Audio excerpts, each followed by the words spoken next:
I haven't done any videos the last week because I've been pretty, I wouldn't say busy, but a lot of busy stuff. This camera keeps on twisting round in the wind.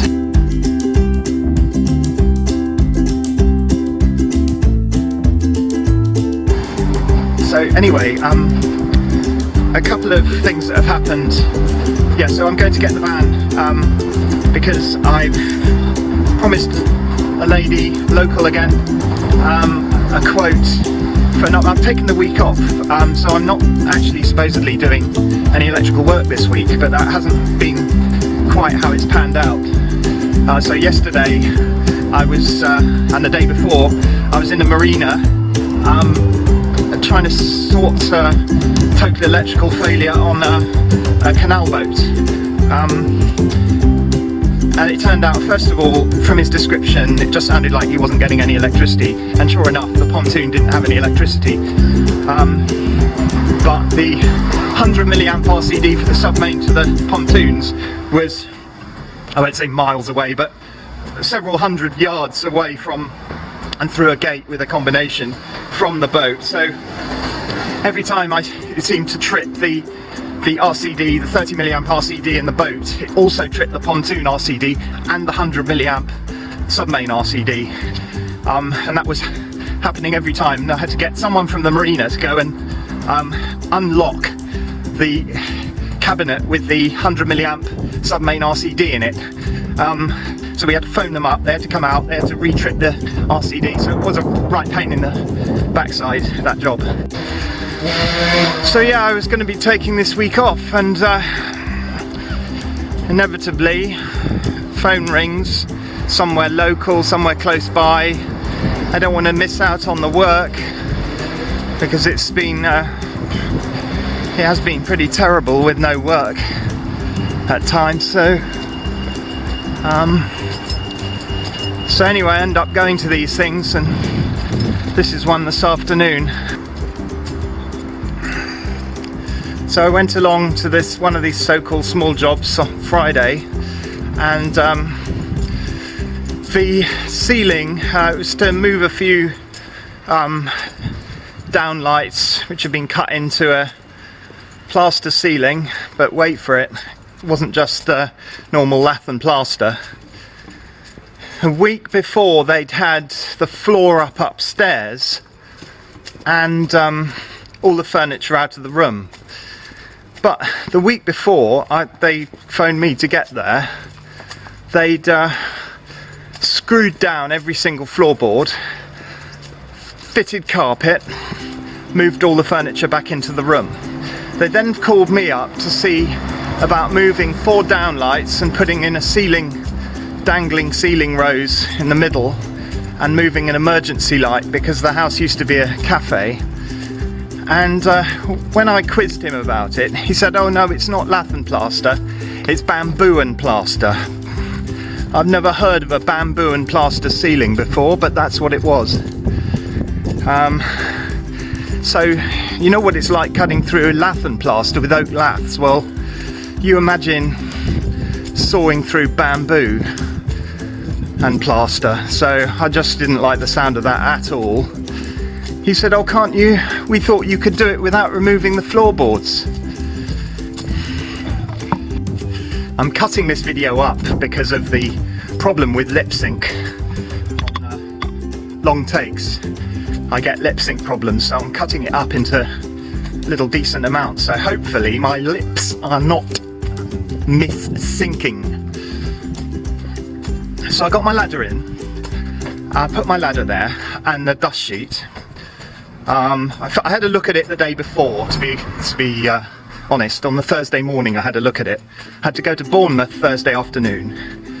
Said, yeah, Friday I'll come in with my van and make another assessment. And they thought, oh, that was it. That's so where's the quote? They thought I was coming to do the job on the Friday. I said, no, this is an assessment for a quotation. Oh right, he said. But before I could get up the ladder, he was already up the ladder. He was saying, I thought you could do this, and you can just clip it down the joist. The joists are going from side to side this way. Made me start thinking that maybe he could do the job himself. You know, or maybe he was quite experienced and I was playing with the big boys here, because there was me getting all scared about this ceiling being made out of bamboo and plaster. Maybe I was just making a meal of it.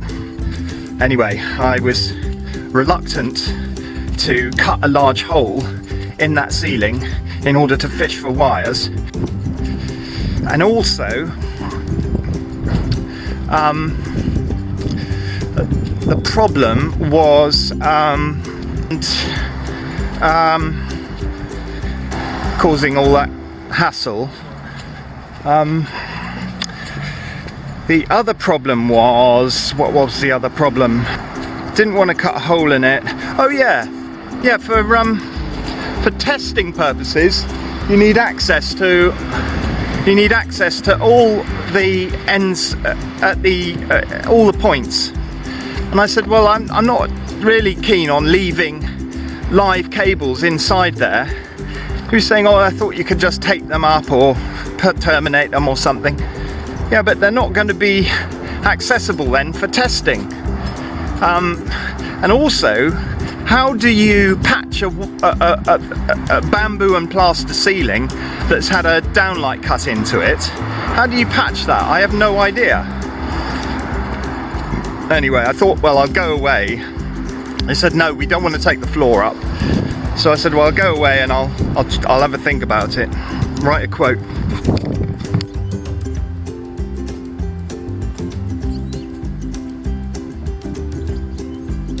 So I said I'd have a think about it.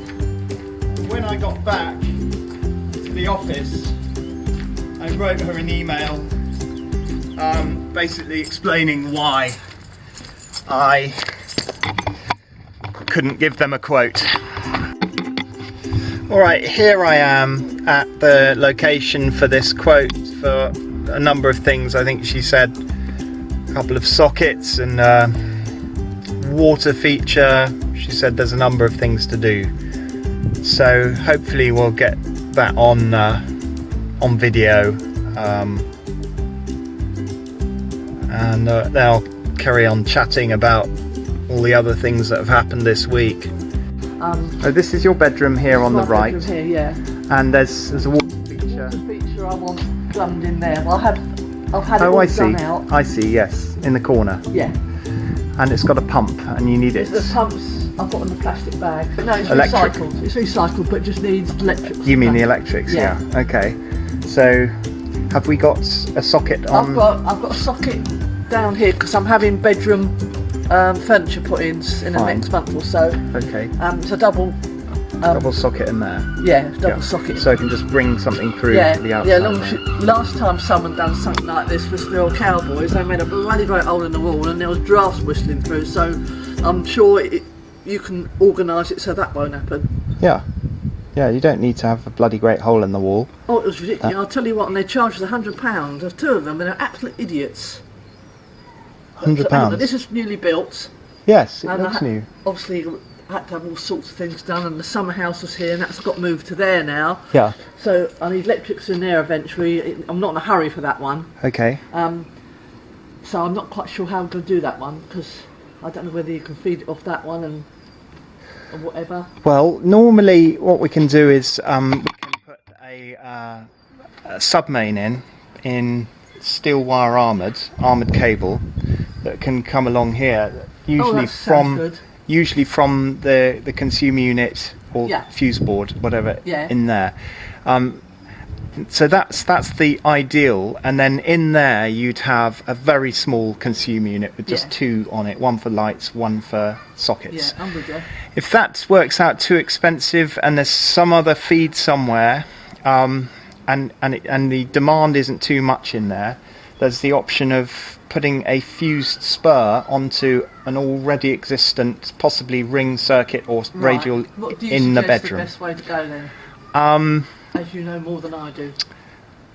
Until I've looked inside and seen where your consumer unit is and everything, then I'm not really sure which is the best. I'll show you the main box in the kitchen. The best thing for you to do, it would be to have a garden circuit that did everything Yeah. in the garden. Yeah. If you've got more electricity in there, have you? Yes. Yeah, then that might be the, because then you kill all the birds with one stone. Yeah, yeah. Rather than spurring from your bedroom for this Yeah. and then somewhere else for that. Yeah. Somewhere else for that. Yeah, that sounds good. But it's just how the budget works out. Yeah. So when I do the quote, you know, I don't have a fixed figure in my head at the moment. If we see what they come out at, and you might say, well, on the basis of cost, you know, steel wire armoured coming up the corner here into a junction box. Yeah. Then we've got some sort of rubberized. It's like high tough, but it's a rubber outer. I mean, I think it's a single core, three core single strand cable, because it bends, and then that comes along here and goes off into that one, and then you've got electricity in that outbuilding as well. So this is the start of everything. This is the garden. Yeah. A pig in a bottle. No idea. What's it you're talking about, my babe? It's a joke. Oh, sorry. So we're looking at 12 or 13 metres of SWA from the corner of that, quite easy, into there. And this one, we're just looking at spurring off a whatever. Let's go and look at the... Well, there's other stuff I want to do as well. So this is the new extension board, 32 amp and a 6 amp. The old one's got no labelling on it at all. Right. So that means we're going to have to find out what feeds the garden from that time. It's no problem, but and then test it for 132.16 additions and alterations, suitability, etc. I don't think I need to see anything more here. There's some sockets you want changed, is that right? I can do that for you in here. Do you reckon 2 be enough, or put one more in? I'll get me. What, you're talking about having another socket put in? Maybe not. Maybe that'll be enough. Can do. Put another socket in the wall. There's a shower room in there. They put an extension in there for me. There's the plug. There's the other one. So I don't know that's. So there's this drywall. Yep. Actually, I don't know.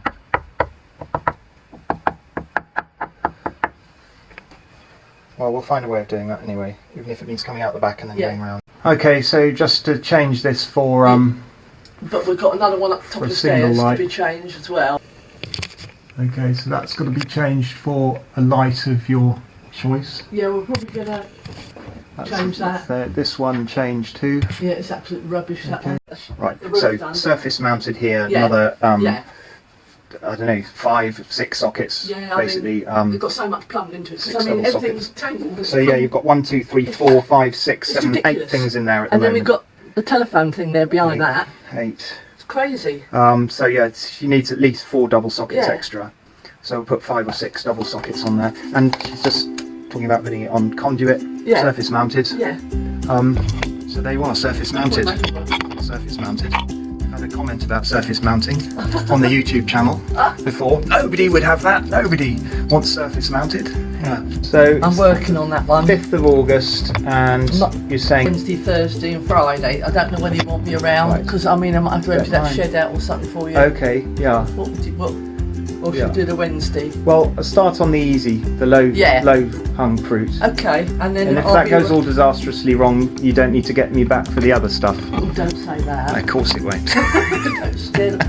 Don't scare me. No, I'll start with the easy stuff, so we don't need to worry about the sheds until later. Yeah. There's also a bit more of a decision to make about how we go about that. Yes. According to the quotes. So,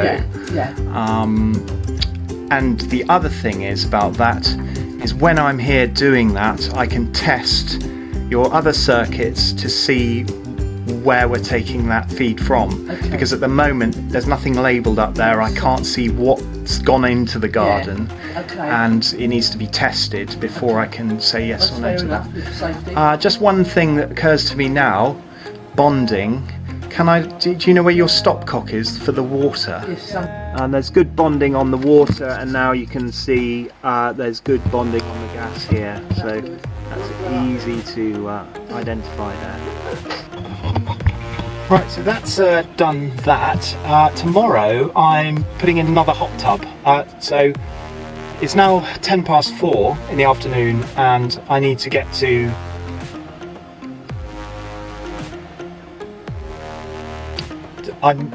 City Electrical at some point before I start tomorrow.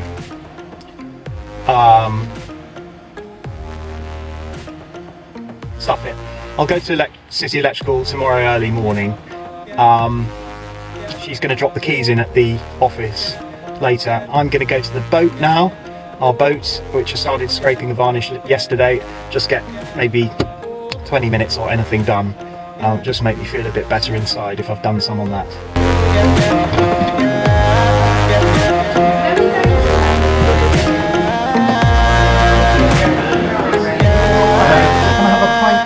Half soda water, half lemonade. Yeah.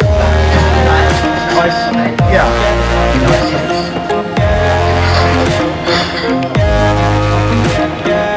That's the bridge at Littlehampton, and just past the bridge over here,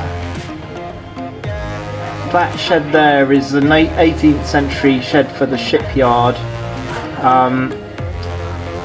And just beyond that is where I used to live in the 90s, in another shed going along that road in an old schooner from the 1930s.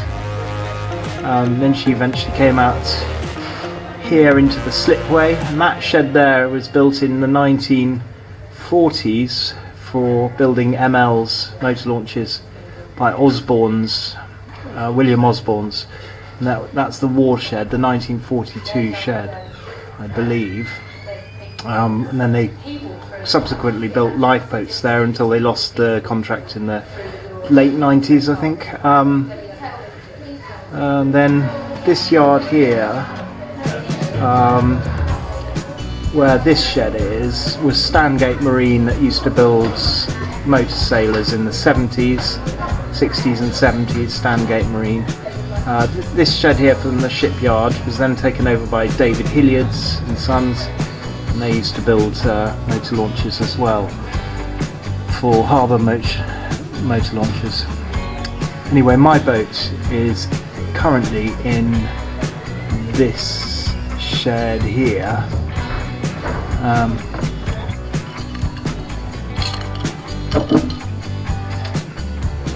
So I'll show you the quote that not the quote, but the email I sent the lady with the bamboo and plaster ceiling. So it's quite long, and explained to her why I couldn't give her a quotation. She's basically tried to stipulate how I did the job, and I wasn't willing to take the risk, which is what the job quote should cover, is the amount of risk of damage. I wasn't prepared to carry that risk on what ostensibly would then be quite a small job, but to circumvent that risk meant taking up the floor and making it a much bigger job.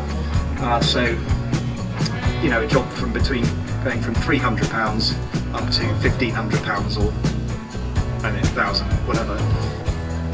Within that bracket is the mitigation of risk. So by taking longer and doing the job more thoroughly, I was mitigating risk. By making the job smaller, A, I get paid less, and B, it's more risky, so I'm taking more risk on. So that's what I try to explain to her. Then there was this canal boat. I tell you what, this canal boat's got 2 berths. It's the smallest possible space. Under the companionway, take the ladder out, go into a cupboard, turn right against the port side of the hull is a consumer unit with more ways on it than most 3-bedroom houses. It's all wired in flexible because that's marine practice anyway. So what we had there was one of the MCBs. As soon as you turned it on, it shorted out and flicked off. It shorted out and opened, and it also opened the RCD on the consumer unit, on the pontoon, and the 100 milliamp RCD at the top by the marina office, which is locked away and you have to get someone out to do. This circuit applied to the starboard side of the boat sockets.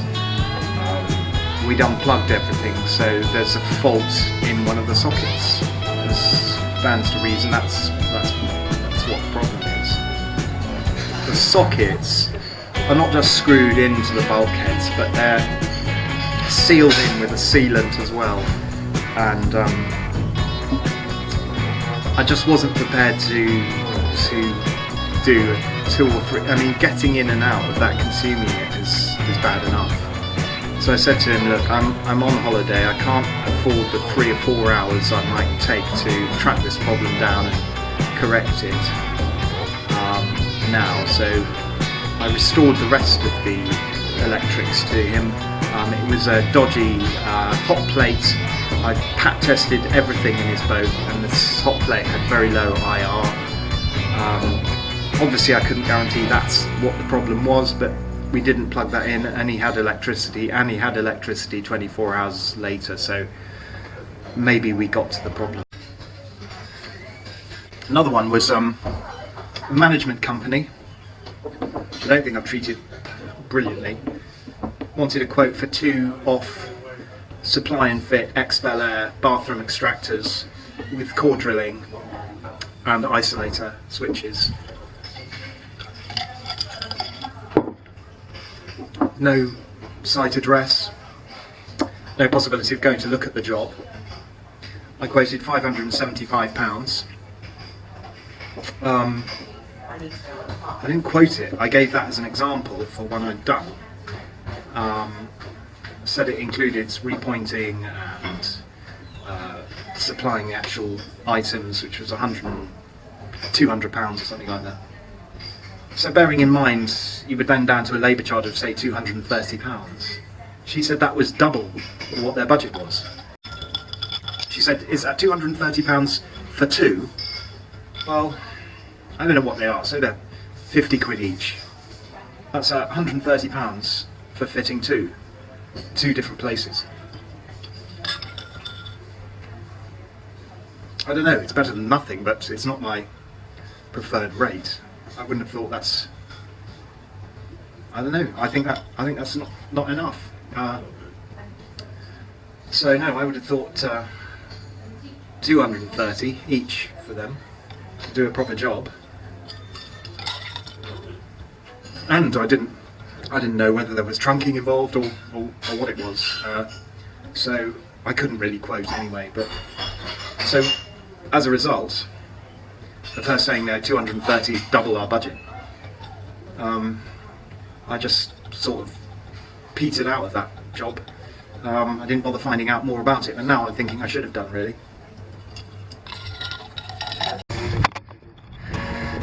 So I should take you round there one of these days. It's a big Art Deco building, huge Art Deco building.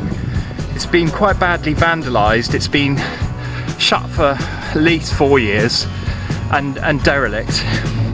But this morning they had a team of convicts, or I don't know what you meant to call them, the PC word for prisoners from the open prison near here, had come down to steam wallpaper off the walls. That's like the last thing that really needs doing there. The first thing was the roof, but they're doing the roof now. They're spending about 40 grand on it, and they're doing that, and I'm obviously doing the electrics in there, but probably in a couple of weeks. And then somebody else phoned up, which was I met Alex in the Portuguese, who's still waiting for second fix, which I started in November last year, and his plasterer was there, and they're just going back out to Macedonia, but he says their plastering's done, and could I look in there and just see what could be got on with on the second floor. So that's another couple of days work there, I think, probably. And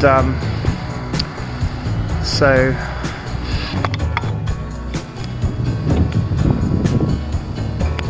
just met this guy here in the pub where I was having that lemonade, and he's just been down to the Scilly Isles. He took a week, sailed straight down there around St Catherine's, and then he's just got back today from Cowes, UK Sailing Association. He was moored up there. 4 of them took it down there. It's a nice boat, he built it himself. Ah, I haven't got my radio. Bad. Not having a radio is bad. Oh, this is my boat. Here we are.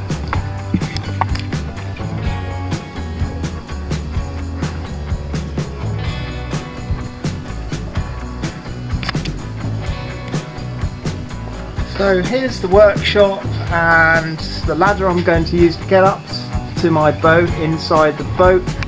And what we do is, oh, maybe I'll get up this way. What we do is get your welding kit, which took me a while to assemble because I hadn't used it for a year or two. And I got it all here and then realised that I had no gas regulator. Got the oxygen one, but nothing for the gas. Propane. And went over to the office, couldn't find it, came back to the office, did find it, put it back on, heats up these files, which I went and bought some old files. Here's one. You heat them up, bend them, quench them, grind them to a point, and then use them to scrape the varnish. That's what we've always used on wooden boats ever since I started working here. So just scrapes the varnish off.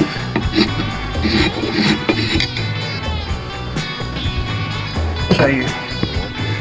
So that's some varnish. And there's the varnish being scraped off.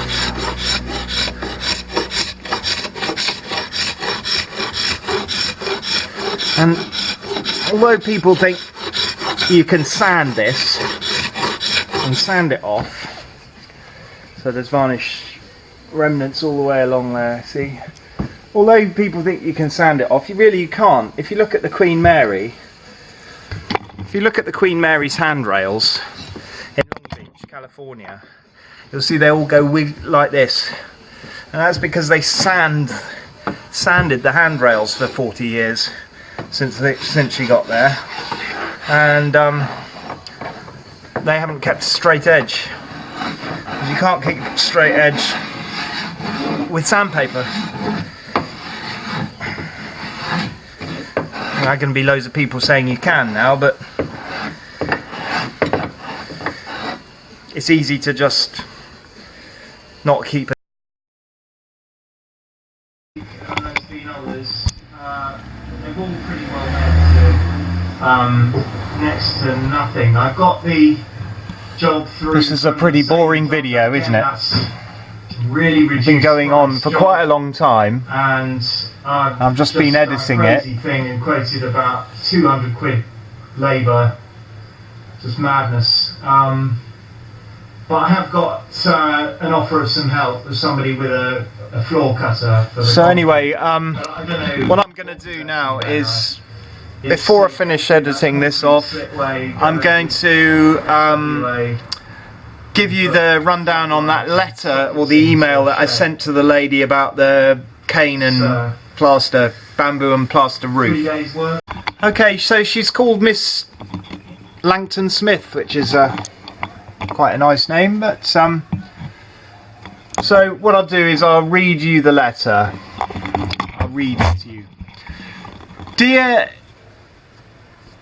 Mr. and Mrs. blah blah blah. Unless things work out differently, this will be my last email, I promise. To summarise my assessment of your job. You have a job now without access to the ceiling void, which I recommend but you have discounted, which cannot be completed to the best of my ability and would involve leaving live cabling unconnected in the ceiling void, which I do not like to do, as all points need to be accessible for subsequent testing of the circuit according to BS 7671, the wiring regulations. Were the work to be limited to work from the underside of the ceiling, it carries an extremely high risk of destabilising the plaster, and cutting through bamboo, if indeed this has been used rather than oak laths, which have themselves present a tricky enough problem to sever, carries a very high risk of damage to the surrounding plasterwork. To bring a cable to the centre of the room is not possible without a significant breach in the integrity of the supporting laths for access by rods, in my estimation, which would need repatching. Very unsatisfactory in that substrate, as the supportive bamboo will have been destabilised. I came round today in order to ascertain whether some of these risks could be overcome, in order to keep costs down and do the work according to your preference of only accessing from below, but was unable to complete the assessment. As I say, this is the opinion of one experienced registered tradesman. I wish you luck, and would be interested to hear from you again to learn how the job went, as it is only my opinion, and you might well find I have been too risk averse.